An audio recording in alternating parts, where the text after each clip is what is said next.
it's been a bit since I've seen you guys. Why don't you start with introducing yourselves? So I'll let you go first. Ladies first. Thank you. Yeah, it has been some time. So Hadassa Lutz, my gosh, where do I start? So much. I've been in the industry, technology industry for about 20 years, almost 20 years, not aging myself here a little. Yeah. Out of that, 10 in data centers. So started with Cyrus One, and we met towards the end of those 10 Yeah. years. How long were you there for? I was there for almost 10 years. Holy cow, because Yes. that's the genesis of building the business, right? Yes. And then real quick, introduce yourself. Yeah, Todd Smith. So my entry was slightly after that into Cyrus One. Same start in the data center industry, but 2007. So I always say I kind of got there at the right time. A lot of the startup had been over, still a lot of growth to be had, and we just had been bought by Avery. Cincinnati Bell? Oh, Yeah. okay, so there was a and few. I was fresh. I had no technology background into it, so I was fresh eyes, a one-off hire, and it was amazing. So All right, well, Yeah. listen, so to unpeel both those things, because this is like a little Cyrus One reunion podcast, I It guess. is, I know. But were you from Houston, Texas? So I've been in Houston long enough to call myself Houstonian, Okay. but I was born in Honduras. I got you. Yes. And But did you moved- always want to be in tech of some kind? Or I kind of fell into it. Like my first job out of college, which was the job right before Cyrus One, was in telecommunications. It was like selling PBXs, Mitel systems, and things Really? like that. Yeah. All right, makes sense. And I was loving it, and got a call to interview for this technology company that I couldn't quite understand. And, From like a headhunter? from a headhunter. I met with Dottie Spruce. My gosh. Do you still keep up with her? Absolutely. I just had lunch with her last She's week. I guess the godmother, not the godfather, right? Absolutely, she was the godmother all the godmother. way. That lady has had Oh, a pretty profound impact on the industry just through the people that she's helped coach and train and mentor, wouldn't you say? Yeah, and no I question. continue to use so much that I learned with her. Absolutely. She Yeah. was- So She was really instrumental in all the growth that Cyrus One ever saw, no Yeah. doubt. So was she the original? Is that who you worked for when you first got there? yeah, she was my first leader, and cheers. Hey, to seeing Cheers, some guys. colleagues that I haven't got to see for a long Yeah. time. Salute. Thanks for making it to Austin. As well. Happy to be here. But Mhm. and then I took a tour of the data center, and we had that first location on Highway 59, and it was one data hall and one other data hall. How under big was that data hall? construction. Like, It was maybe 8,000 Let's say square 6 or feet something. or Yeah, so. that's about right. Yeah. 6 to 8. Yeah, Mhm. 6 to 8,000 square feet. I remember. And the second data hall had just been built. And I took a tour, and I had no idea what I was looking at, okay? Because I didn't come from like the data center sector. So Of course, we all start but- from somewhere. I was just taken back by the tour, what they did at the time, the plans for growth. And I wasn't looking for a job. I was so happy where I was. I just took this because I was doing a favor for a headhunter friend.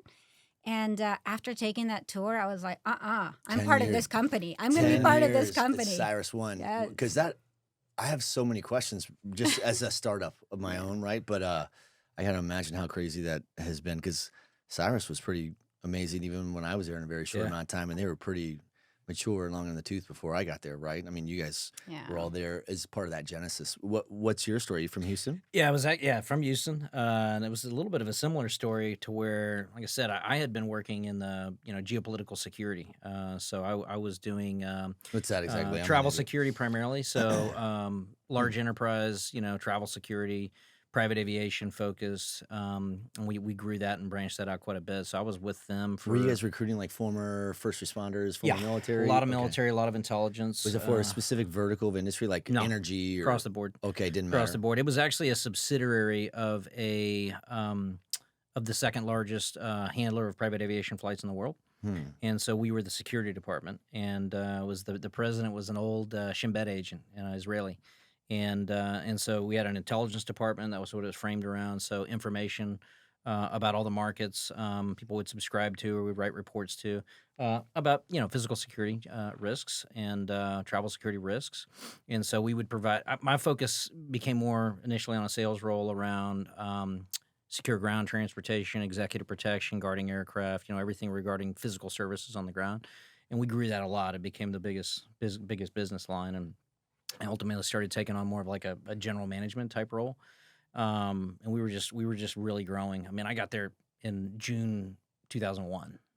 So 3 months later, everything changed. Yeah. So the company But just took off. I was like, it's like I was talking to one of my guys today. He's from Chicago, and we were talking about how to drive demand. Yeah. I'm like, you're from Chicago, and I Yeah. thought you guys all owned like glass businesses, and then would just run around at night with your kids and throw bricks through windows. But I mean, like I could see Yeah. September 11th really jacking up the It demand. was huge, and particularly around like NetJets was the largest client, Mm. and just guarding their aircraft was a business. I mean, because they couldn't afford a security breach at all, not zero, Mm. right? It would kill their brand. So we were guarding aircraft, providing transportation for crews and executives, and I loved it. I mean, every day was different.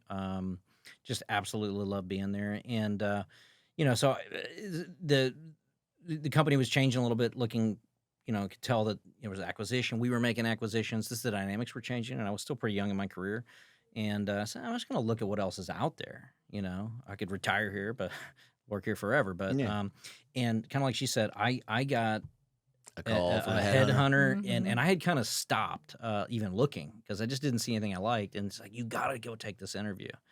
It's Cyrus One, and I had known Cyrus One because I got a tour of it in 2000 when Why? a lady named Caroline Brailsford, dear friend of ours, Caroline. and Holy she's cow. the OG at Cyrus One, and she was basically She cold is. calling everybody who would possibly listen to go check at this new company. And She so I was. went and saw basically this empty. There was nothing at that time. I think I don't even know if they had a client yet, but it was like a warehouse, and I heard something about computers, and it was kind of air conditioned, and Is there anybody So- that's been? I mean, I know Danny Kauser's been there forever too. no, she But predates is him. Caroline? Caroline's Is still there. She's she the bull? Like that's the She's- military, I don't the think there would longest be an serving, most employee tenured. prior to her. I would say so. No. I don't think there's anybody for else. her. Yeah. Yeah. She's Well, I guess if you still count Dave, I don't know. Yeah. Dave's in well, and I out. mean, yeah, no so- kidding. You Well, gotta he's count an that. anomaly. Yeah. But I'll tell you, good for her, man. Yeah. Because she's been there for since almost the existence, right? Yeah, exactly. So she tours me this, and we talk a couple times after, but I didn't talk to her, Cyrus One, for probably 3 or 4 years. And then that name rang the bell, and I said, I'll go take a look. And then exactly like she's saying, it was a couple years after her, but I look at it and I was like, wow, something's happening here. Like, this feels really cool. Who gave the tour, And, like Blake or Hemina or? Yeah. Who gave you the tour? Blake and Dottie. Dottie. Yeah. Yeah. So I was, I was a one-off. And I told him, I said, I don't know anything about this. I'll never forget this. Nobody does. I mean, Typical it's a brand new Blake. He industry. goes, power. He just goes, it's like, boop. And I was like, okay. So obviously a little more complicated than that. But from there, it was just a beautiful ride. Dan Vasquez, dear friend of ours, really course. kind of What's he coached doing me now? up. He's Former got Air Force guy. he's or got his something? hands in a couple. He's got some power, new company with power initiatives. He's Good for done some him. other things, but he's doing great. We had lunch with him the other day, Mm-hmm.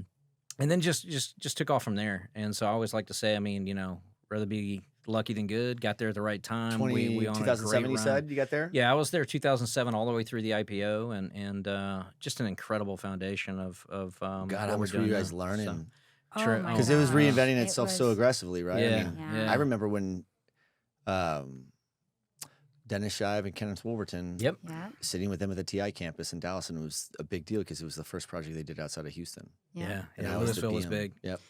Louisville was big because it's kind of hard too. Like we didn't legitimately have true, geo redundant sites, and not having that as a data center provider even back then is limiting, right? Because now especially, I mean, 2-site deals, you got active requirements, things like that.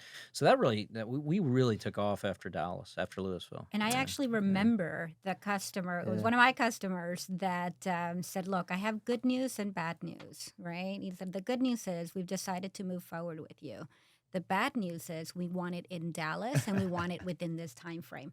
And that drove our Louisville. There you go. Is that build-out. really what it is? God, Yeah. That's amazing because that And we raced to build that to meet this large customer oil and Yeah. gas company requirements. was that a customer of yours in Houston and was so confident in what you guys were able to do. They said, we want the same, we just want it there. Or was that a first time Oh, this is- supporting that client? This is such a great story because it's an oil and gas company. They have offshore rigs, right? And the CIO at the time was a lady, and there was a change in CIOs. They acquired a company. A new CIO takes the role. I was already with one of our key customers being sponsored by them. We were about to close the deal. At the time, we were doing a lot of joint deals with Schlumberger, SIS services, right? And so they were our sponsor. We're ready to sign the deal, and there's a new CIO. And they have their own band that they probably Yep. like. And he comes in and he says, "Look, I realize you thought you had a deal done here, But you but we're guys are going to have to small." take it from the top. Like, we're Wow. not ready to make this decision." So I thought I had the deal closed. Then it goes back to the drawing board. And I said, "Listen, I will take the fact that you need to reconsider, right? You're new in this role.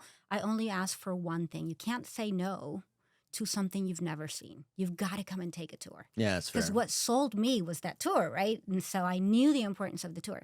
He came in, took a tour, and just to kind of check the box. And he's in the lobby, he's leaving, and he just pats me on the shoulder. He's like, "Look, you did a good job. This was a nice tour." And I'm thinking, am I actually going to get this deal, right? And a couple of weeks later, after much back and forth on the pricing, understanding the pricing, he says, "Look, I've got good news and bad news." And the bad news with this incredible short time frame, right? I remember going back to Dottie and to Blake and saying, "Can we do this?" Right? And the answer's like, "I don't know, but we're gonna find out." So that was that Those was are the fun. Wild And that was Wild like West 08, days. right? I don't remember exactly what year that I think it was 08 because I think we 08? Was it launched. I 07 think we or- launched in 09 in Dallas or 08. I Oh, always man. forget Around the there, timeline. too. 08, I'm the 09 worst. because we launched I'm the shortly after in worst. Austin, right? Yeah. So yeah, That's right. super cool growth track, and then obviously Cincinnati Bell coming in, buying it, and then making the smart move to. How many people were there to though get when you that. guys were back in the OG days? You know what I'm saying? I think it was it like 50 when I started, but Yeah. here was the crazy thing. Right when I started, the first week, again, it was a couple months after Abry had made the purchase, and it was like, we're only going to do data center facilities from now on, co-location, period, nothing else. And there was panic, Yeah. total Interesting. panic. What in was the other house. product? It was everything. I joined Connectivity. Monitoring. Yeah, I No, joined. mean, it was more MSP stuff. So it was Oh, monitoring, that's what they were trying managing to this. do. It was, and That's it where the makes money's sense. at. Well, I mean, on that it was where Mhm. it was supposed to always kind of be, and a lot of companies were like that. There wasn't enough in just the facility business until the economics changed to where people, from a large enterprise standpoint, the cost justification, largely because that connectivity price kept dropping and dropping and dropping. So if you wanted local connectivity speeds, now it became affordable versus capitalizing these data centers. And that was our secret sauce. We could prove that economic model and show the build versus buy, or show you what your current total cost of ownership is and how efficient this would How did be you- going forward. Do you guys So, remember how you discovered that as Yeah. being because This- that was a big advantage? to you guys. Blake, Blake was the Blaine Trust, Yeah, right? I mean, Blake created this, build versus buy spreadsheet, Yeah, yeah. basically. And I mean, we would go into meetings and we would start there. Like, you're not starting in, what's your IT requirements? Let me get you a proposal. You started with getting past the build versus buy.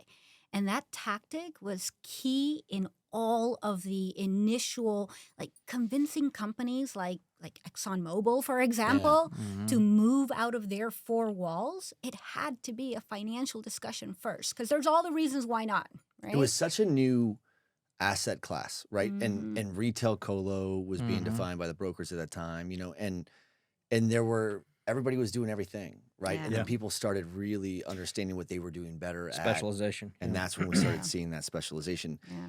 When I didn't realize it was all Blake because I only heard it from the Gospel of Dottie, right? but Dottie I- executed. listen, I was a disciple of Miss Right. Dottie too, right? So Yeah. I remember she would say, "Look, and she was very." Mhm. She had, and you guys had done enough deals to that you had wrung out. When you're going 5 different directions, it's hard to really harmonize and create a rhythm on what is working and what's not. Mhm. But when you really focus on, a couple things, and then you understand each iteration in that pursuit, what's really moving the needle and making those purchasing decisions more probable or likelihood Yeah. for you, Yeah. then you just dial in on those things. And I Yeah. think that I was watching that happen even from the outside, because I was always a vendor of, Mhm. I was commissioning UPSs when I was a UPS service engineer, rotary UPSs in Houston, when the only data hall, I remember I remember in the early days working on projects for Cyrus when they were very, very small, when they were only in one market. And then Yeah. I remember it being a big deal when they went to the other market. But did you see Cyrus One becoming the monster that it once? Oh, yeah. Oh yeah, we You were knew it was part gonna of be it. like that? We could feel Yeah. it. We could see it and feel it. I mean, it was like Interesting. the organic growth was tremendous. And so, like your point, I think there was 55 employees or so when I got there. And by the time, skip forward just 3 years later, I think we had 10x top line growth, something crazy. And the Mhm. markets that we had expanded to, I mean, and all of these anchor driven, we had this relationship with Yeah. customers. Yeah, because we weren't doing spec. We weren't allowed to. Yeah, it wasn't like we had proven out in these markets. We had these relationships with customers that, I mean, one of my customers said, you know what, we're going to open up a data center in Singapore and we want it Let's to be with you. go. Yeah. We did the same thing with the UK. Sure. It's like a customer saying, we're going to do this with you, right? Same. So, Yeah, I Mhm. mean, mhm. I don't It was think that. good. Yeah, I don't want to go start. I'm in multiple countries, but it's not because we said let's go there and see if they will come. It was more like someone asked, "Can you take that model?" It works that way. It takes a long time to establish that trust or loyalty, whatever. Mhm. The whatever it is. credibility and Mhm. you know and these were not easy decisions. I mean, now the market has matured to the point that you don't get a lot of questions for moving your data center out of your walls. Back then, I mean, these are decisions that executives were taking or IT directors were taking that were like, I could lose my job if this Yeah. doesn't go well, Yeah. Well, right? The think early about it. It was a adoption. very Yeah. It was binary. Exactly. It was Yeah. on-prem or in your Yeah. facility. There was really no cloud. No, really. Right. I mean, not Right. the adoption rate we're seeing No. now. And I want to hear everything about. Like, listen, I'm always fascinated with people's personal stories and how they got in this space. Not just that, but like, there's people that are going to be listening to the story. Believe it or not, they want to know how you got in this space. Yeah. If you guys are the original OGs of I mean, you were there during the genesis of Cyrus One, and you sat 10 years or whatever it is. That's a lot of shit to learn because that's not sitting at one company for 10 years. That's sitting at 5 companies over 10 years because every few years it was reinventing itself, Mhm. right? Yeah. So it's a complete, I mean, every time it was acquired or found Yeah. another financial sponsor, it was just kind of changing iteratively from management all the way down to product, right? So I want to hear some of the things that you want to share with us about those stories because there's people that are listening that are like, where do I Yeah. start from? They have no idea. I mean, we're going to eventually, I want to peel back later on what you guys are doing now and understand, you know, how to express that to the market and how that parlays into what you guys have done. But at the same time, like, try to listen to this from the optics of someone who's sitting here who doesn't really know about what the industry was even like 10, 12 years ago and what you've Yeah. seen, the I mean, transformation. so I'll lead off with Yeah. one thing. So I had when we stopped providing managed services, right? So one of the roles that I go ahead and Genius I decision. grabbed the torch on was to say I'm going to sell to all the MSPs to use us Mhm. because it wasn't really open to them to Mutually come beneficial. work with a Mhm. competitor. But you know, you had all these MSPs with these little tiny pocket data Mhm. centers that they would try to host their clients, and I was like, we got you. Mhm. And you can trust us. We're not in that business. We're not going to get in that business. Come on down. You just knew that So, it drew more business out of them there. if you remember, like SMB type companies like Texas Group, Center Technologies, you know, and then we got into the CDWs and some of these other areas with that, and it really created a great channel because we were always trying to go upstream. We were going large enterprise, right, which ultimately became hyperscale and the genesis of that. So we were just like, we're going to take this down large chunks. The biggest, little Cyrus One, the biggest, baddest companies in the world, we got you. You Mhm. should be using What us. was And the it was culture? working. The culture was What was almost the at that time. It was almost cultish. We all believed in each other.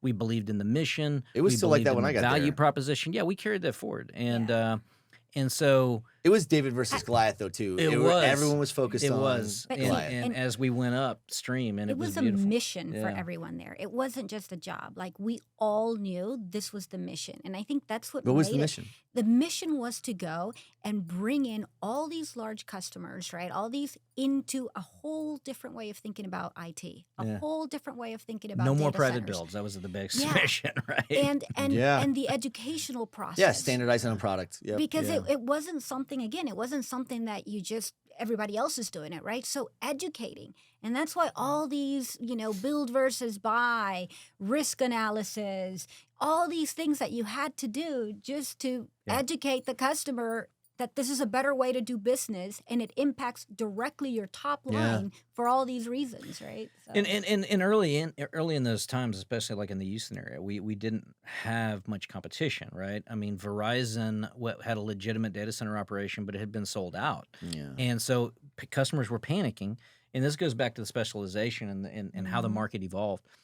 Is the originals of the data center co-location industry were the telecoms, because they needed data centers for their own network, and so they started co-locating, and AT&T, Verizon, and the rest, they had legitimate facilities, but they didn't have the focus, because their capital and their primary mission was focused on fiber optics and rolling that out and expanding their network, and the data center was sort of a sideshow. So when I sell out a data center, I got 100% occupancy, and somebody asked me for $20 million in capital.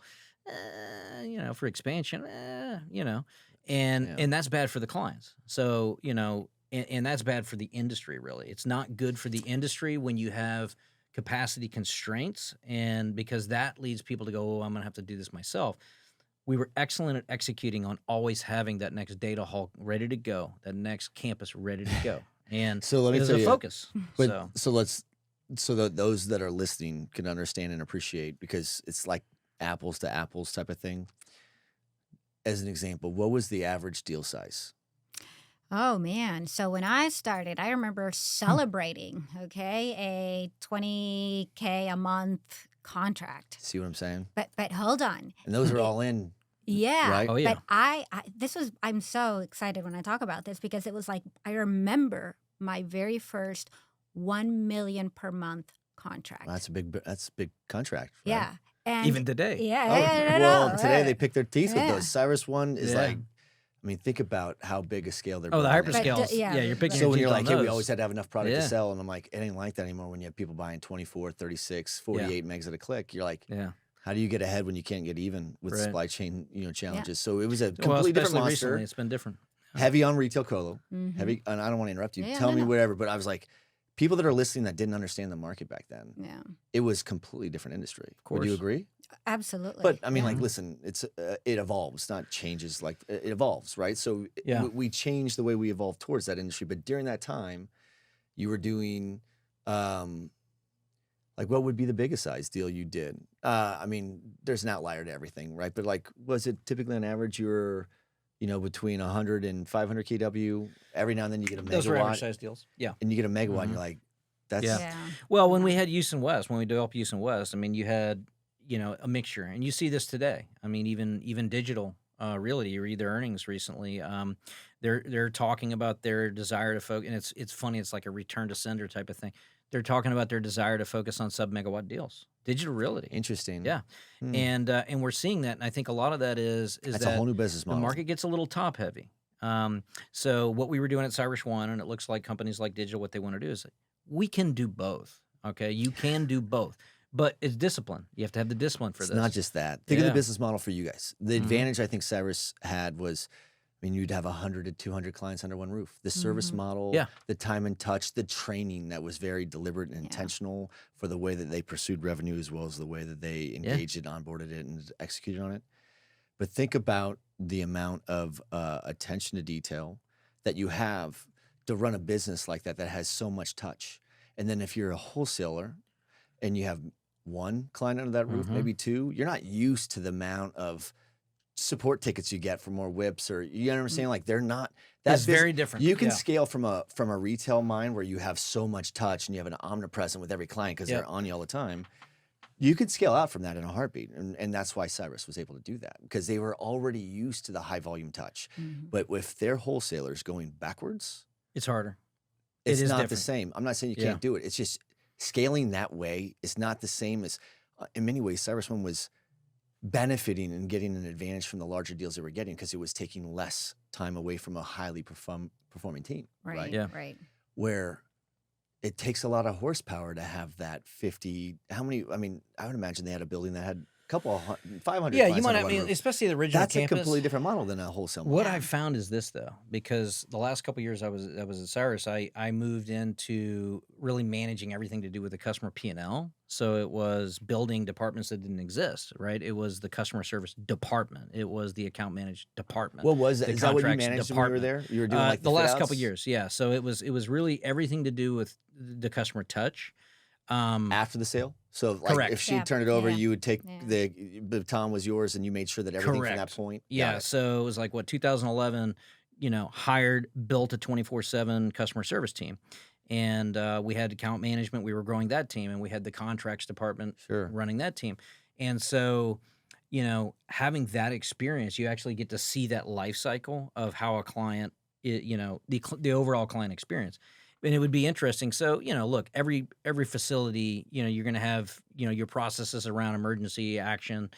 You have a utility blip, whatever that might be. You got to fire the generators. And now you're sending out your notifications. Okay. Well, the thing that I find really cool is I always kind of put clients in 3 buckets. You have small clients. And when I mean like small, like few racks or something, they could never recreate what we have. It would be insane to recreate that sort of redundancies and things like that. So either they're going to risk it by staying in their little office, or they're going to co-locate with a professional firm. So that's where you see the little guys now that largely are using cloud services and stuff like that. They get notifications like that, and they'd be like, that's why we're there. And they would just be happy, right? Mid-sized clients would be those that, could overspend, kind of do things themselves, your 100, 200, 300 kilowatt type clients. But it made sense. That's like a sweet spot client. And they usually too, they're like, okay, yeah, we're very happy that we're there. You guys are managing this and getting these processes. But when you get to the technology firms, when you get to wholesale clients, people that are in the services business that have clients in technology that they get those messages. They have their own bridge. One of them is equal to 200 clients. Yeah. So it is a little different. Yeah, you have less people to deal with and things like that, but there are aspects of the business that is much more efficient to have retail customers, and the aspects of managing larger customers who are really telling you how you're going to do it sometimes. So they're telling you what actions you're going to take, and it's a little bit of balancing act, right? So I think, to me, one of the reasons right now it's really hard to do both is that hyperscale, particularly demand, they are calling a lot of the shots by design, the way their contracts are written, versus retail clients, they're just going to have to sign what the contract is to most of the extent. Those guys Take are it or just leave going it. to cloud anyway most of the time. Yeah, right? take it or leave it. Well, and a lot of that too, and is what I've seen is now, and a lot of when I represent like end user projects, today when I'm representing buyers, is mid-enterprise type customer, large enterprise type customers, even that are using a lot of cloud services. Man, it's all about enabling that hybrid experience, right? Because it's kind of all the above. I mean, you look at a mature enterprise that's done acquisitions and they're in flux and they're doing this and that. They get stuff all over the place. So it's really rationalizing that, tying it in, and how their overall strategy is going to move forward.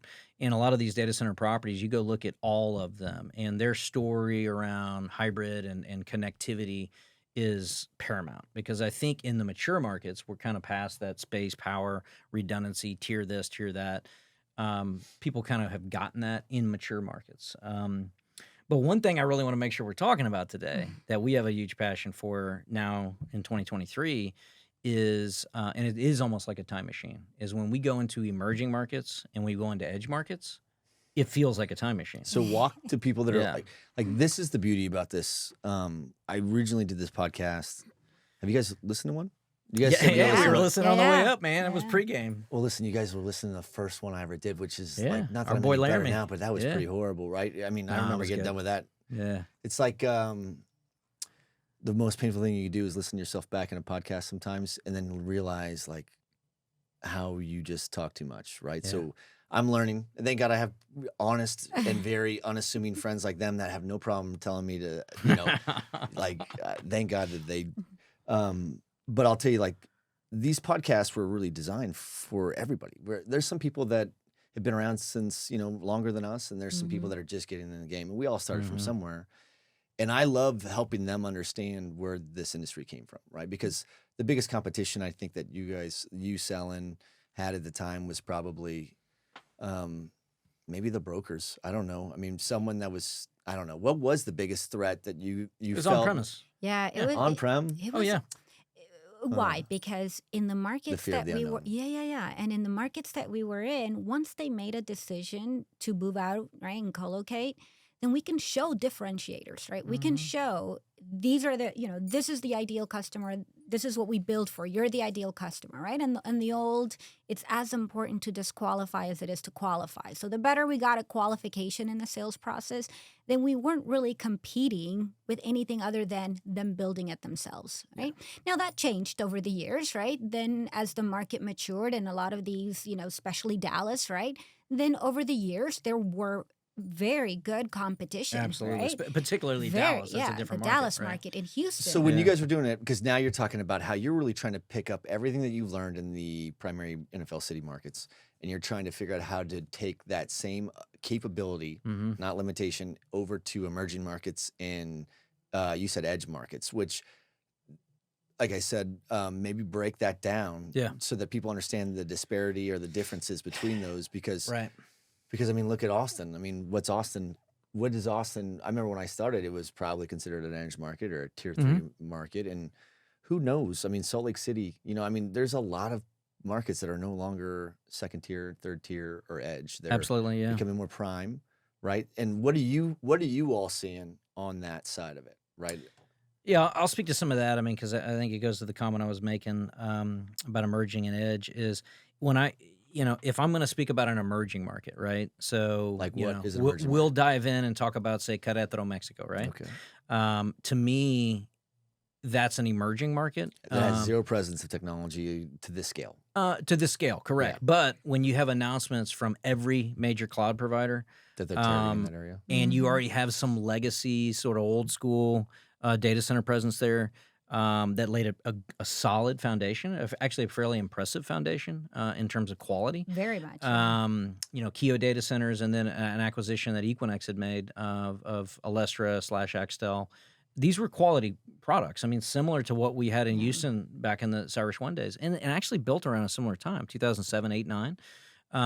But you didn't have the weight behind it. And then now that you bring these international firms and you bring now this emergence of cloud, huge sales behind this. And this primarily is investment into the 15th largest economy in the world, 130 plus million people. I'm talking about Mexico itself. Talking about Mexico, the Gotcha. country. So these investments are made primarily to serve the domestic market, right? And Those are that's emerging. investments that change Yeah. the fabric of their society. it will change the cultures. fabric of the Absolutely. society. That's exactly right. And that's where we're really passionate about it, right? Yeah. I mean, look, NFL cities in the United States, a lot of the conversation we're having, I mean, you're going to continue to pile into Ashburn, Chicago, Dallas, Silicon Unless those Valley. neighborhoods are saying that they've had enough. I mean, there's Yeah, gonna well, be no I mean, you could have some power constraints, right? But I mean, if not, you're gonna do like Snoring. You build over, where the puck's going across yeah, I Potomac. think what he's doing is genius, actually. So that all ties to itself. To me, those are established root markets, and we have a very top-heavy industry, and I think that'll kind of continue. Like in Europe, you got the flat markets. I said Frankfurt, London, Amsterdam, Paris, but now we're seeing emerging markets. Madrid is an emerging market, and it's growing leaps and bounds. Some of that's domestic to Spain because there's been little investment there. But what I was going to say earlier was when I started, one of my clients. Technology services something. It was a client of mine that had given me a book. It's called The Big Switch. You've seen this? I've seen the book. Yeah. Okay, great read. And it essentially went chapter by chapter and talked about the emergence of utility power, and then it would go to the emergence of the data center industry. And it's still probably a good read. It goes back Maybe years. I don't know this book then. And it ties those things together because to me, we talk about where are we going, where are we coming from. It's all layering on top of each other. Each iteration of the data center industry. I mean, you really go back. Utility power is a foundation of that. Telephony is the next foundation of that, right? How everything became ubiquitous and how did cloud even come to be? Cloud doesn't work, and it would have never worked if you didn't have affordable cost of transport. And the cost of transport data has continued to drop to an insane, degree, and it unchains everything. So, but these so back to what I would say, the emerging market is one that has the potential of being a major market versus an edge market is there to serve smaller populations, smaller areas, but you're going to need that edge So it's like a hub and to spoke promote. that they It's a tether hub and from spoke. so that they could Yeah. get to the. There is a change in, I mean, depending on what you follow from a media or wherever you get your information from, there's some major changes in the way that the younger generations are even getting married or having kids, and they don't want to live in cities. Sometimes they want to be more rural, and you're going to see the eyeball content and video caching they want to capture Yeah. from them Yeah. too. They're going to chase it. They're going to Right. chase it and aggregate it down and send it back to the cloud so we could still build the sky for the cloud, which is a Right. Cyrus term. Right. If you use it without saying that, they'll send you a letter. I've done it. But I love that term. I Yeah. mean, like, No, I'm that's a almost great like, term. why did they make that? Like, everyone should be. That's the best way to Yeah. advance our industry is to use.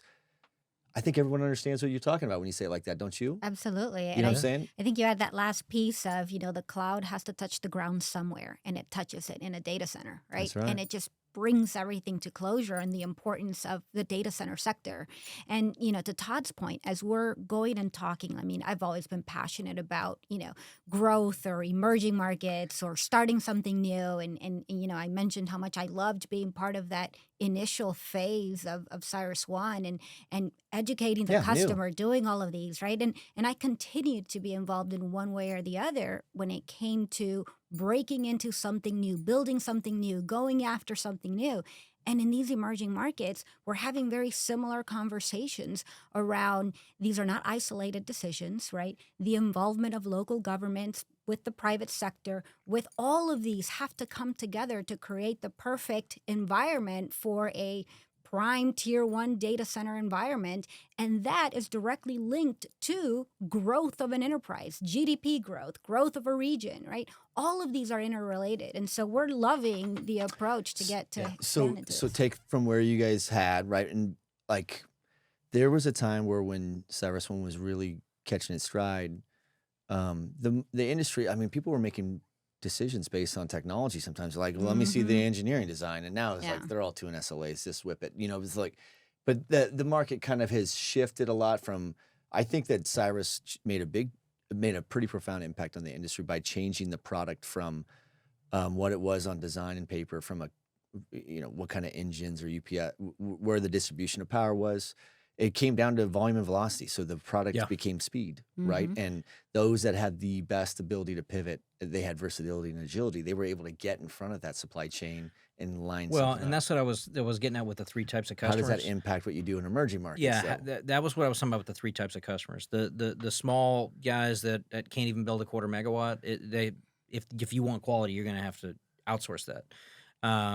When you go mid-size, as you could probably build something to a megawatt or two. You're going to overpay, but in theory, you could do it, right?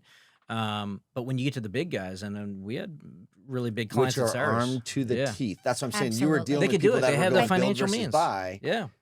Or build versus lease, I guess. And here you have, that's not what you're selling against. So, No. But see, No. you know how we did that? We made it a non-technical discussion. Yeah, it's a business. We moved suggestion. away. Yeah. So that's how the build versus buy tool helped. When you ask an IT person or an IT director or, on what is their cost of capital, they don't have the answer for that. So they have no choice but to put you in contact with someone in the finance team, someone in the Correct. CFO's team. And that tool itself elevated the conversation. So then it became a business discussion. It was no longer a space and square footage. And, no, it's a you know, CapEx power- versus Well, OpEx question. Exactly. Quick sidebar, which I find very interesting, right? Unless the property was a standalone property just for data center, which if you're really big, there's plenty of those. But a lot of your clients, especially when you kind of talk to that kind of enterprise level side of things, the cost, say, of power, say have a facility, say have a few hundred megawatts or kilowatts sitting in an office building that has a nice data center built. If I'm going to run my math internally, one thing they will never pick up on is the cost of the power that's running that data center in that building will not be accounted for because it's not in the IT budget. It's in the facility budget, and you have to know how to extract that number by doing a UPS read, doing a PUE sort of estimation and being able to back napkin that and say, okay, you have $20,000 a month in power just in this room. That's going to go away when this equipment moves, right? Yeah. And you have to deduct those sort of things off that. So it's sort of the financial exercises we learned created that momentum. Because look, it was those type of clients were a foundation to get you to the even bigger clients, right? And then when you start talking about data center companies working with hyperscalers, a lot of the original side of that was the foundation of that I'm working with some of the largest companies in the world already, and that I have the credibility to do that. So again, it became less of a technical conversation. It's a confidence-driven business. I agree with Then that. it's a I also business think it's decision. about community impact. I think that those Big groups that are time. going down there. So if you think about if we don't do it in a very responsible way, Yeah. you could really upend a community, because we're going to tap into their entire labor force, and then we're going to force them to put an on-ramp to the cloud, right? Mhm. That's really what's going to happen in that town. And it'll change everybody's lives in some Yeah. way, right? It's just over the course of time, generational. So when you're going down and you're going into emerging markets, what are the things that you're seeing? You're obviously passionate about this, and this is what drives you. First of all, the name of the company that you guys are with, I don't know. I got through the introductions where you said your names and where you're from, but I don't know if you guys talked about the company that you represent. Yeah, so there are multiple companies, so when you think about how we're set up, I mean, we structurally operate independently, but we have embedded partnerships with firms. So as far as the research initiative, Structure Research out of Toronto, if Philbert Shee, Jabez Tan, great reputations, particularly got rolling with advanced intelligence on the Asian markets. Where do they aggregate that intel from? On the ground, you got to get on the ground. You're doing people over there. executive interviews. What's the name of the firm again? Something research? Structure Research. You sent me a link on this. Yeah, absolutely, man. Okay. So I got to know them through Shontario with Open Spectrum, collaborate for years with him, and collaborated with Structure on some advanced consulting projects, and really came to see how respected their brand is, how awesome their client base is in the investment community and operators. Who is their client base? Like, who do they serve? It's the banks, it's the equity firms. So they're giving money to those people It's that the can invest. operators. It's the hyperscalers too. I mean, it's a broad range of people that are looking for consistent intelligence on these markets. Which, what are they looking for in those markets? Like, which municipalities have the you're looking at appetite to invest into infrastructure? capacity. You're looking at capacity, existing capacity. You're looking at projections on the markets. You're trying to understand where is this market heading. Is this what are the pros and cons? Should I What be are the trigger interested points? in this? Is it Exactly, population that triggers? Yeah. What is it? Yeah, it's interesting because it varies, right? I mean, you've got large data center markets that you don't have the population to justify it, but they're just prime from connectivity standpoint. They're serving larger populations. I'd say, like in Latin America, I mean, we've all seen the growth of. Where is in Latin America? Where's the Ashburn? Today, it's in Brazil. I mean, Okay. Interesting. Today, With who? Who's the operator down there? You've got Equinix. You've got all Equinix of is them. down there. They're Yeah, it's all the big carrier guys. hotel So they have, I'm guessing. Ascenti is a That's who it JV is. with Yeah. Digital Realty. OData, we had a relationship. She was involved with Cyrus with the JV. Align just bought them. Oh, that's right. So Align just bought OData. So those OData and Ascenti have been big players, particularly for the hyperscalers. What down was there. the big concern about Latin Yeah. America, though? Was it the eminent domain where, like, Partly, there's a bunch of there's concerns. Is that what it is? There's a lot of data sovereignty rules Yeah. that drive it, right? That require specifically in Brazil. And so that's why you want Brazilian entities or Latin American entities. and there are certain levels of maturity when it comes to data sovereignty, right? And in Brazil, I was involved also from the telecommunications side. I mean, you've got to land locally. You don't use international, satellites for connectivity. You use Brazilian approved, satellites, and you have to land in data centers there. Well, a lot of those data sovereignties are being driven in other countries that are recognizing the value of data, the data of their citizens that stimulate and grow their economies. And so you're now saying, okay, well, you've got these large, countries from a population standpoint, and nothing to be shy about when it comes to the GDP that they represent and sort of their role in macroeconomics. And so these governments are saying, well, we need to build our own, technology presence here to be able to keep up and differentiate and compete in this macroeconomic world. And so, and you're seeing countries next. I mean, a lot of interest in countries like Mexico, a lot of interest in Colombia and Chile. And Chile, What's yeah, it's what's driving that interest? Just the adoption rate of technology as it stands today? Is there emerging technologies that are going to be adopted there? Is it regulation that's Well, imposed on us and not there? What is it shifting? I'll add something to that. Like, so for me, it gets to be, in dealing with enough investors, it's where's the puck going? Okay. Mhm. So, you have a certain amount, a tranche of investments that you need to make. You have it free and you're gonna make. Well, ultimately, it's got to be driven by a return. What's the revenue associated with that, right? So, when you start looking at markets, we got, I don't know, upwards of 600 million in Latin America right now. That's a lot of Is a lot of that people. current investment? Is that ongoing? Is that past? What 600 million is? People, 600 million Oh, people. I was like, okay. So so to I had no me, idea what you're talking about. Sorry. yeah, sorry. So 600 million people. So you've got Brazil, you got Mexico, you have Colombia. Those are kind of your three big ones. But What's you got a driving lot of everything? countries. Is it all? Yeah. It's some of the members of FAMGA announced that they have to have a presence there. So now people are There's a trying to. lot of factors to it, but I mean, it's also in general a very young population. Fastest adoption to technology phase than many of the countries in Europe or what we've even seen here in the US, right? So you've got a very young population, a super fast adoption of technology and usage. And there's all these studies to show, something simple as the percentage of the population that's using online banking, right? And that's Mhm. usually your And it's probably really small. you You know what I'm saying? There's only more people. I mean, there's so yeah. many people that aren't even using technology. But the growth rate, to her point, it's like, hey, if you're, the average age in Mexico is 28. The average age in the United States is 38. Mhm. That is a dramatic difference. So when you get to where mobile communications and you get to where just a way of operating is it's what you grow up with. Yeah. So it drives that. But if you think about why would all the cloud guys they're investing and really diving into that, I mean, you can continue investing in your hubs and growing and keeping pace with that, but that's established.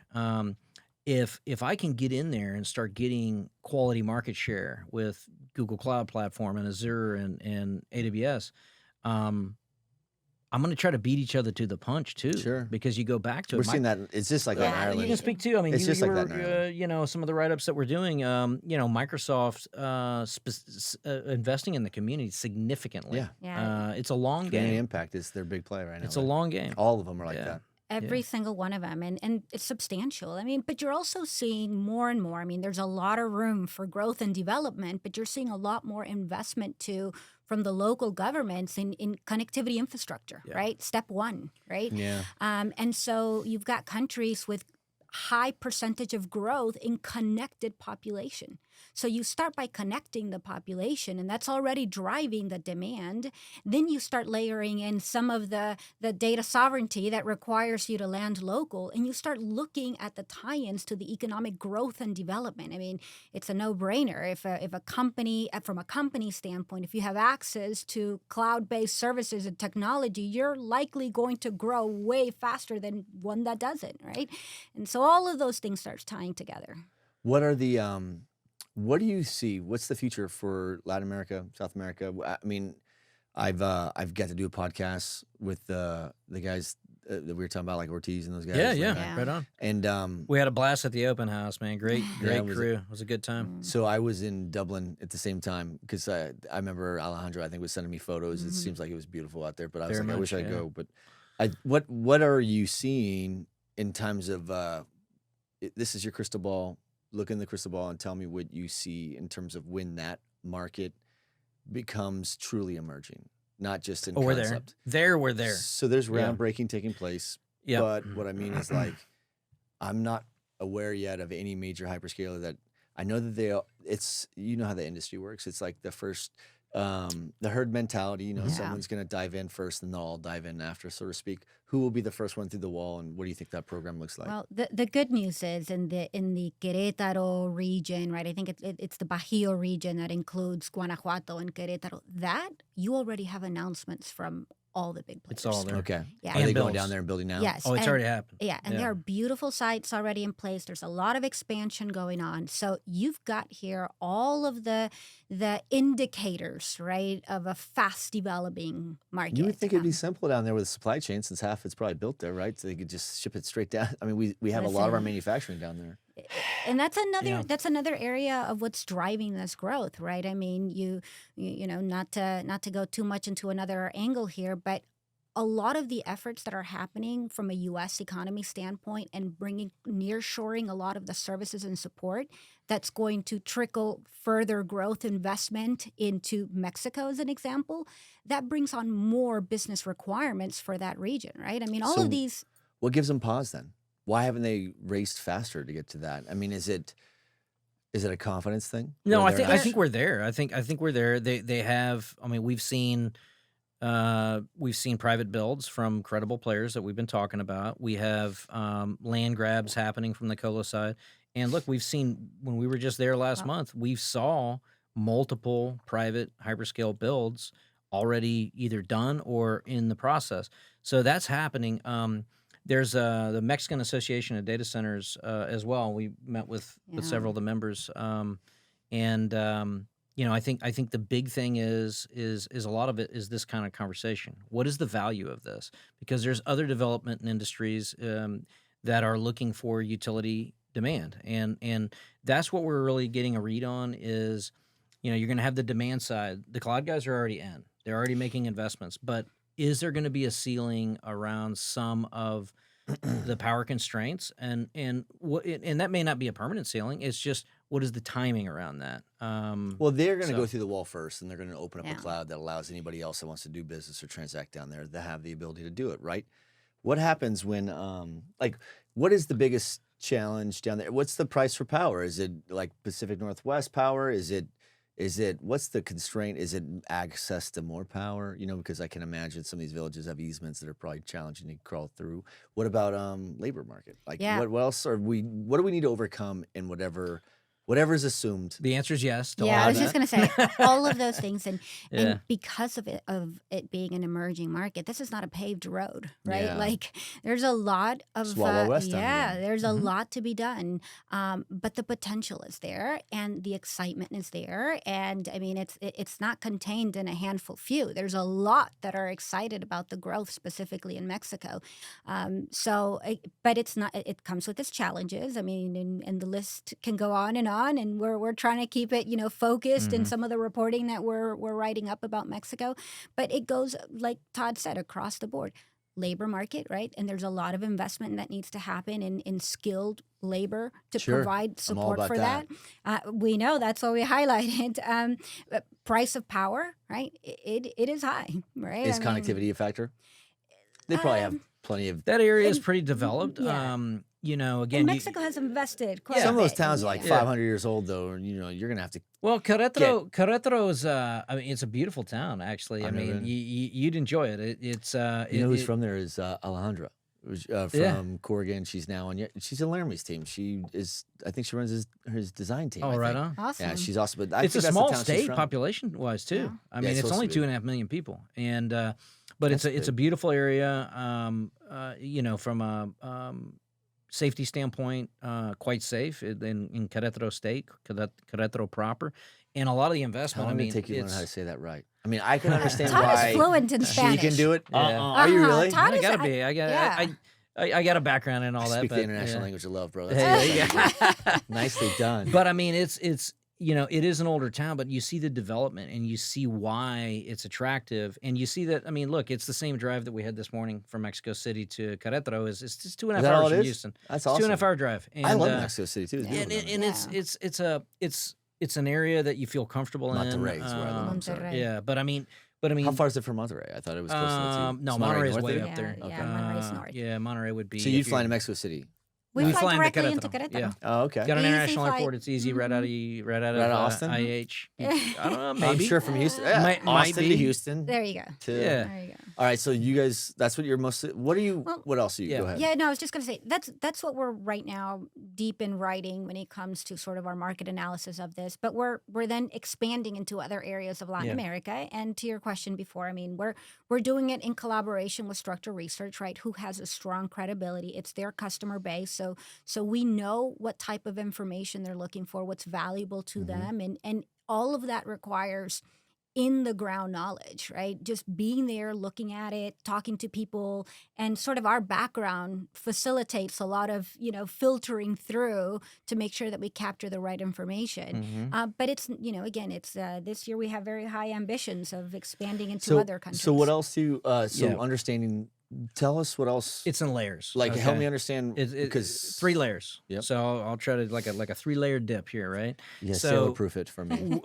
so as far as the research side of things, we feel that and that's layer 1, providing research and intelligence and an in-depth understanding of exactly what's happening in a specific market and geography. Now you're contributors to that, and as that you get access to more, like as if you have someone else who's contributing to it in another market, and you get access to the same level of Well, information. Structure is a global company, right? So Okay. they have not covered, other than a desktop layer, Latin America to this point.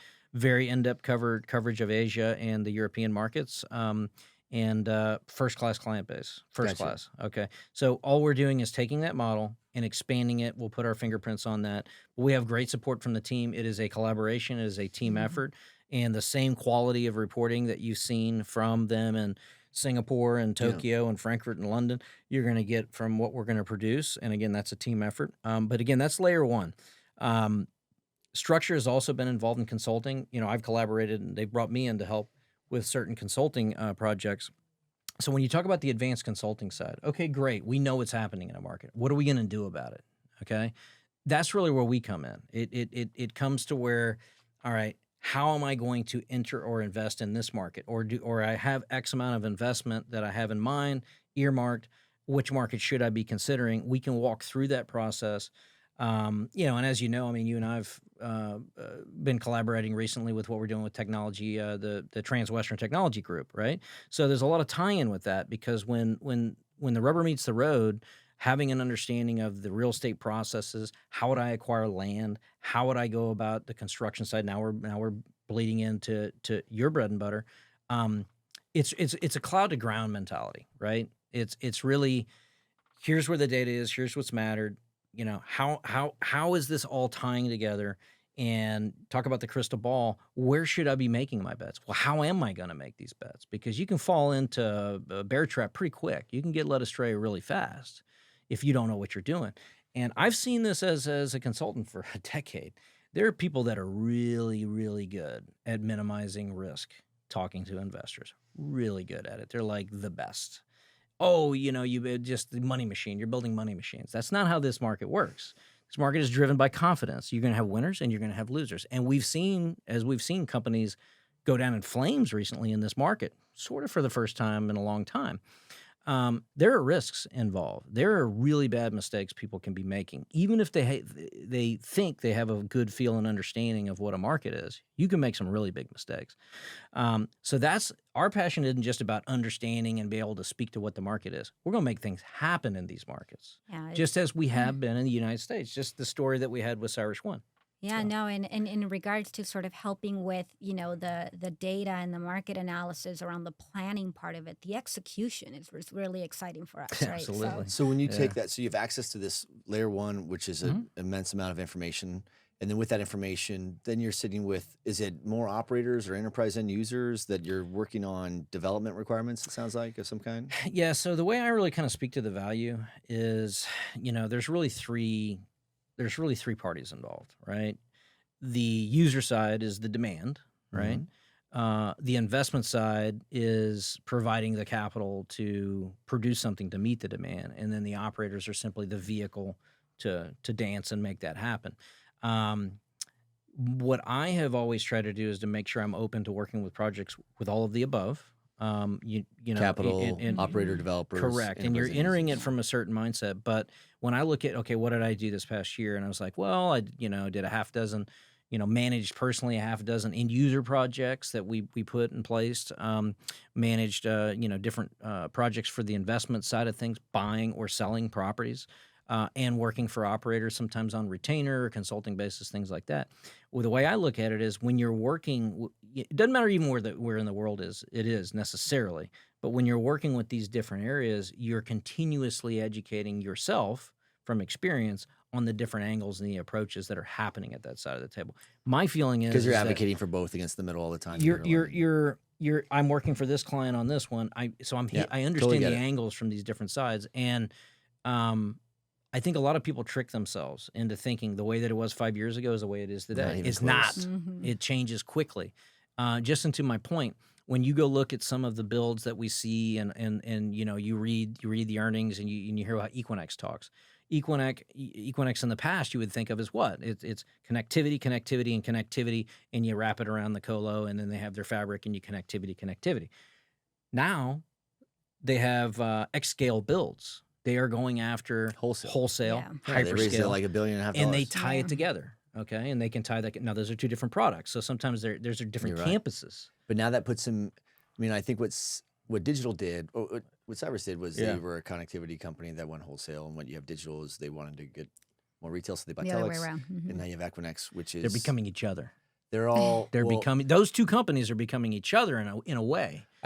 I think It's that interesting. I think at the Yeah. beginning, today the model is you have to be the same as everyone else. Before you could be different again. It seems like back then it was everyone was in a race to be themselves, Yeah. and how unique we also were with the catcher bus on this Mhm. design. Or I mean, everyone had their thing, and we all knew what that was. And then at the end of the day, people were like, it's a confidence game. How Yeah. much can you put? How many points can you put on the board and win? Can you Mhm. get it done in a transparent and predictable way to where I'm not going to be surprised with cost? And that it's all about in the wild west days.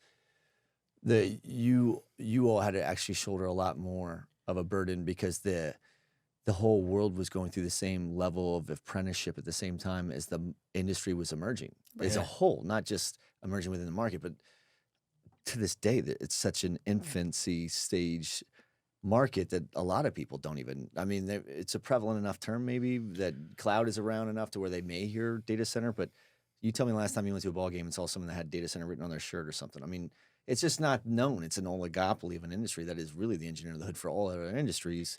Yeah. And that word hasn't been spread, right? That word hasn't. People don't realize how every other business ties back to a data center. Yeah. Actually, that's what gets me really excited Yeah. about coming back to the data center. Oh yeah. So listen. right? So in this journey, you went for 10 years and you stayed in tech, but you were. I stayed in tech, but after Cyrus One, I took on leadership roles. Right after that, I went with another Abry-owned company. So Okay. I had a great experience in working with Abry during the ownership of Cyrus One.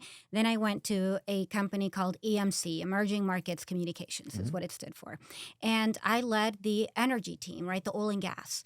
And we built it all from scratch, and we went into establishing a presence in countries like Nigeria, in countries like Papua New Guinea, right? In countries, and I was the head of the oil and gas sector, so I'm traveling out there, meeting with decision makers that these are on camp or off camp type of work that cool? employment. That was super cool, by the way. I think she speaks all those languages. too. Yeah, How many do you yeah. speak? No, well, it depends. Fluently with whiskey or no whiskey, Yeah. but going into like countries like Papua New Guinea, right, and establishing connectivity, or in Mozambique, where you're having to design locations that can withstand the pressure of herd elephants, right? Like That'd be awesome, though.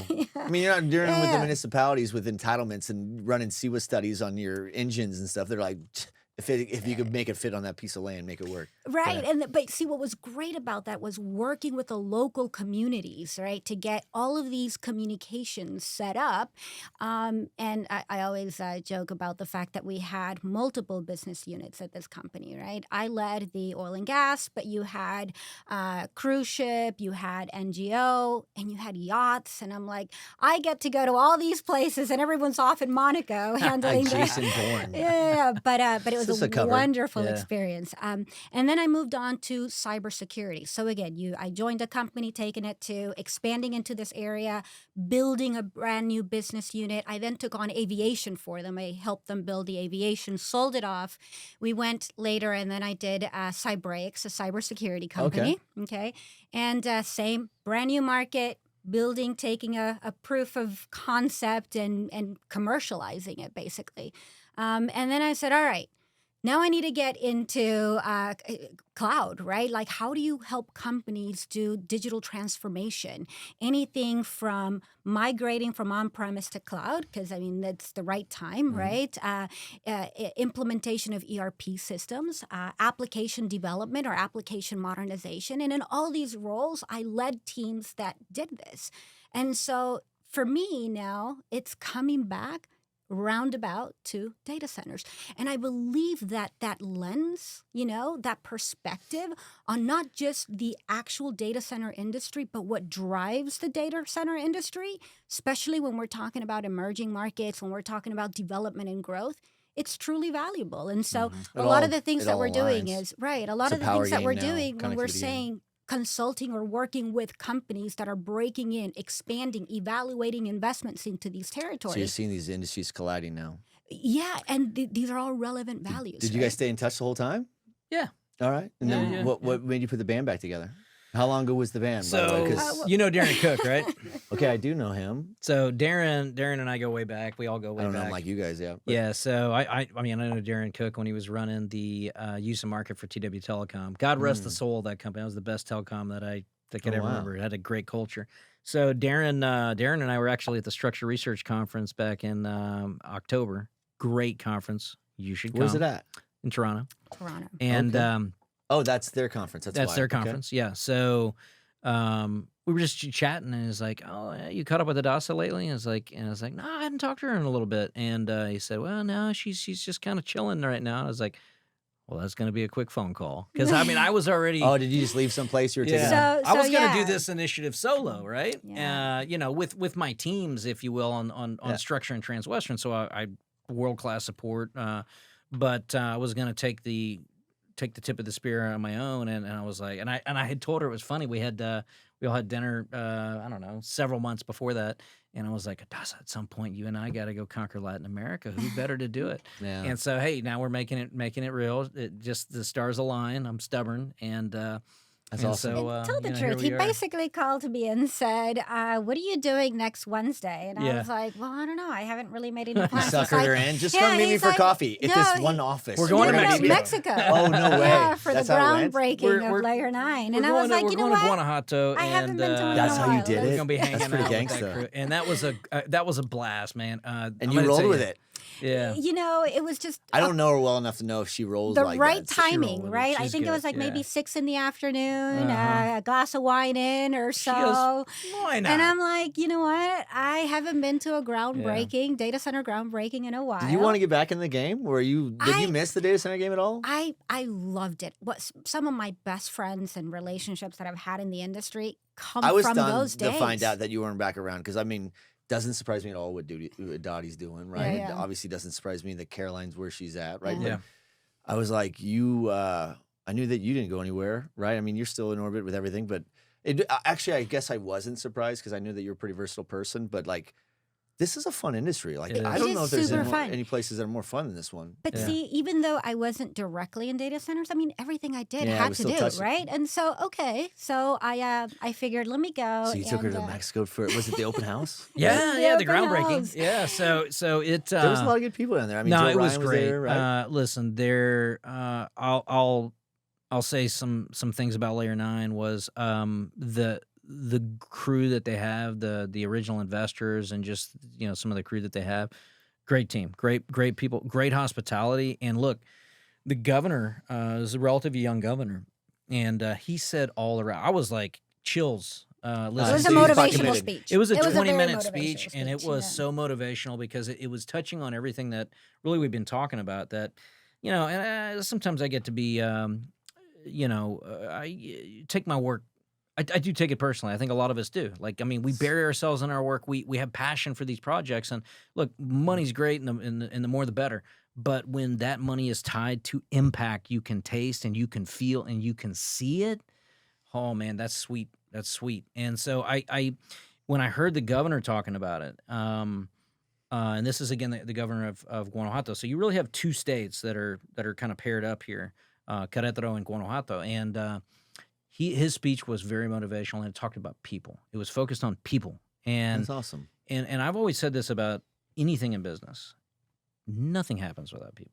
It doesn't just magically happen. Even all this talk about AI and all this, it's still people. Yeah. And people are going to have to engineer it and keep it running. And when it breaks and acts goofy, you're going to have to deal with it. It's always people. It's just plagiarizing from people is all Yeah, it is. it is. And so it's people. And we build efficiencies, and we shouldn't be scared of that because efficiencies have created benefit for humanity, sometimes unintended consequences, but we get through it. They've done well for humanity. And so when you talk about solving problems, whether they're health problems, cancer research, whether you're talking about irrigation and water and efficiency of the use of that, desalinization, whatever it is, the answers to these problems are going to be solved With people. by people, but they need tools. And Nah, the they need data more than that. They centers need a purpose. provide the tools. Yeah, I was There has just to be gonna a real say- reason, a real why, real purpose. That's true, but the purposes are there. I mean, I'm a big believer in like, look, there's the good and the bad in humanity, but the good side of it is most people do want to have a purpose and they want to drive positive change. Now we've got some people that will take advantage of that, right, and create power and control, and we see geopolitical issues that we have to deal with around that sometimes, but where there's a will, there's a way. And I think harder markets like we're going to address, it's going to happen. And I'm saying that we want to be part of making it happen.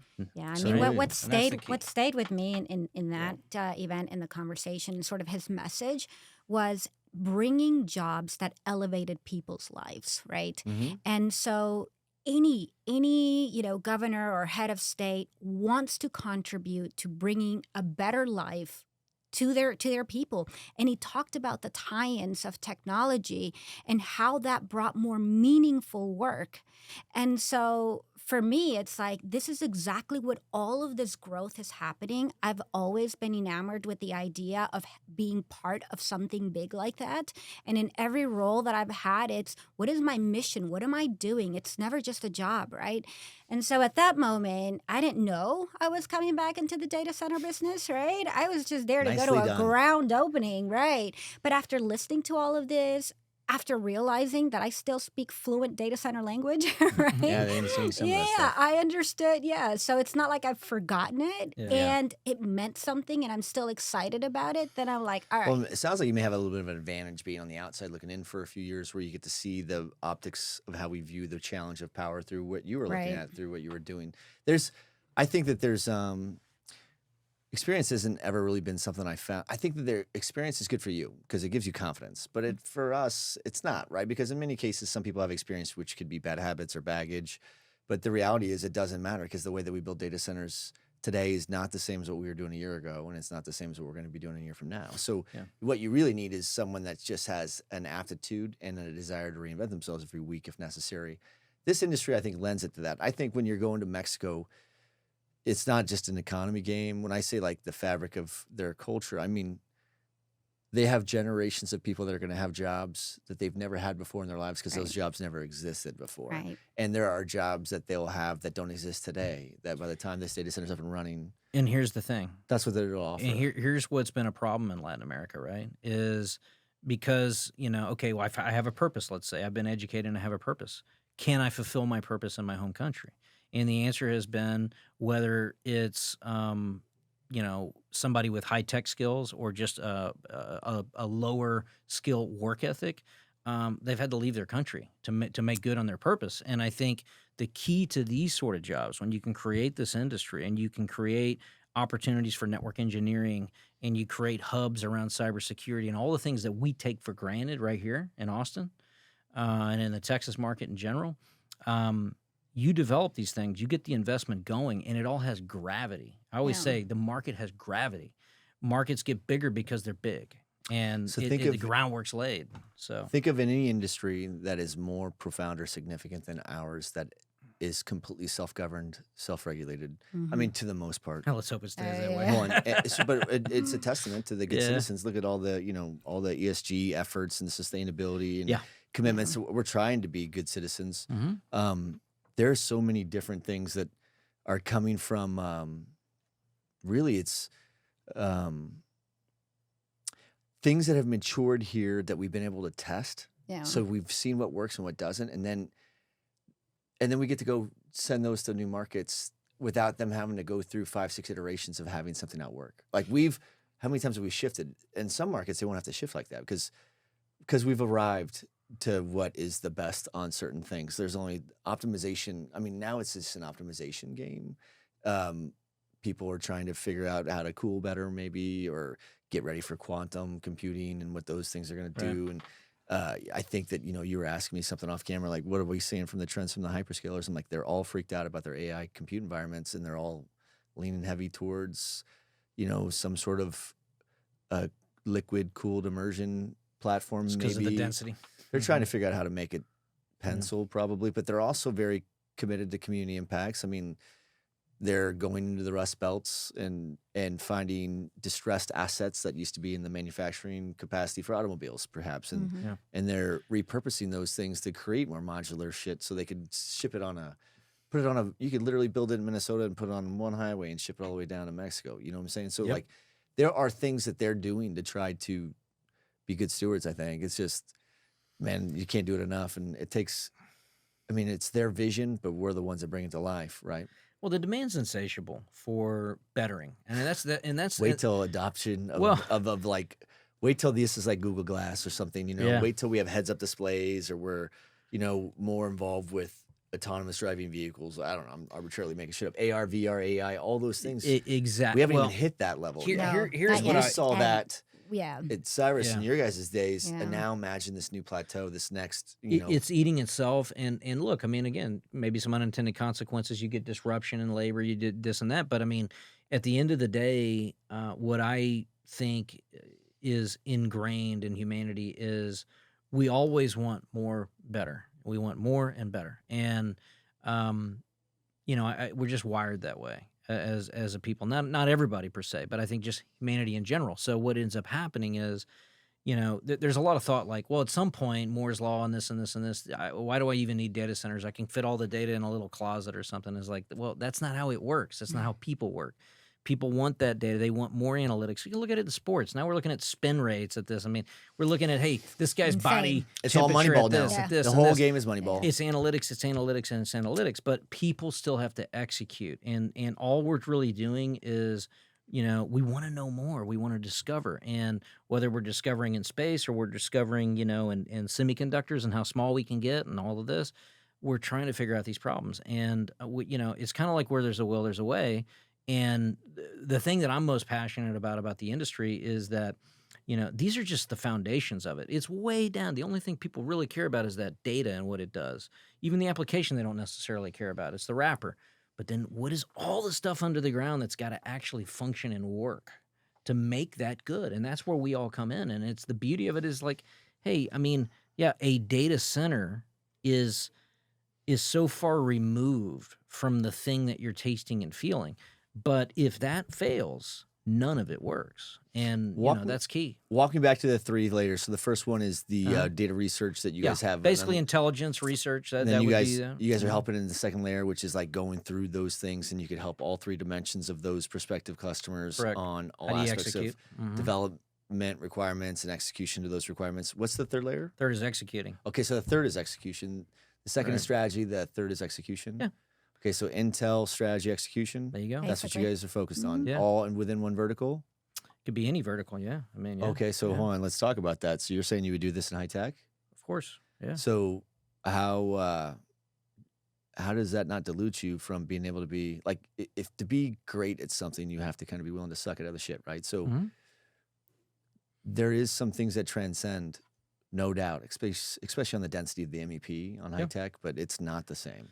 Yep. I mean, we've done some high tech stuff, and well, let me make sure I know exactly what you're talking I'm about. talking about semiconductor fans. I don't think I'm talking semiconductor, right? I'm like, No. Sorry. Yeah. Does that make sense? I'm like, when I think in what we're talking about, look, everything that we're talking about can be portrayed to the data center facilities. So I think that a new keyword or tricky phrase that the world is trying to roll out or adopt is digital infrastructure, which is more wide-ranging. It covers more than just, remember, it was just mission critical. In the data center. Look, that's why we call it Transwestern Technology Properties. It's not just data center, but that is the heart of it, right? Oh, it's the digital infrastructure. There are other things that are associated with that, and sometimes there's hybrid use of assets.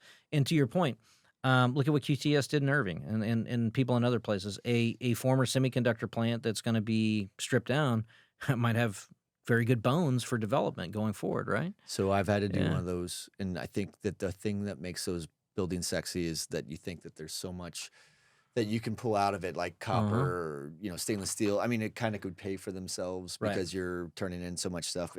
But good bones usually, right? Well, is that Or what the our nature of it? Yeah. is that sadly power. this is an industry that's building in a time in which quality of bones don't matter. How fast and how much can It's you build? speed and So there, yeah. I'm like, it's just another building. You're just saving me from Yeah. putting up the 4 walls and a roof, right? which can help, right? Man? it can You depends know. on the market. Yeah, if you look at it from the perspective of just the facility itself, absolutely. Speed is the name of the game today, right? But you cannot look at what drives that. So this is why we're involved at the beginning stage. It's what's driving the location of the next big data center hubs, right? What's the next tier 1, tier 2 locations? And then those cannot be viewed independently. You have to tie it into all the other factors that we talked about, right? And then you close it with, the execution side of it and ensuring that you stay balanced to the social impact of running and operating, not just building, but operating in these countries. I've never really And sat so- on the other side against Hadassa. I've only seen her speak before, but you could see how she radiates her passion pretty much. Right? Absolutely. Is this why you were such a productive salesperson at Cyrus? Because you were one of the top ones there too, right? Yeah, She's got a lot of energy, huh? She likes this game Somebody again. once referred I like to it. her as Hurricane Hadassa. Okay. Who's that person? Oh, Totally me. Todd, where are you going with this Was story? that Dottie? Is It that? might have been her husband. Oh, no kidding. Hurricane Hadassa. I like it. No, I don't do anything that I'm not passionate No, about. I'm the same. And I I, could just totally- can't. I think I have ADD. I can't focus. I know I have. Oh, I if- know I yeah, have it. Like I think we got if 3 of I'm us not here. passionate about it, I'm done and gone. Like I Yeah. don't want to be part of it. And so It's because it's also infectious, right? So that's why I pick Yeah. it up. Hard to fake it. I mean, You have to love what you do. Yeah, if you don't, it's hard. I mean, it's just when you love what you're doing, you can just bury yourself in it.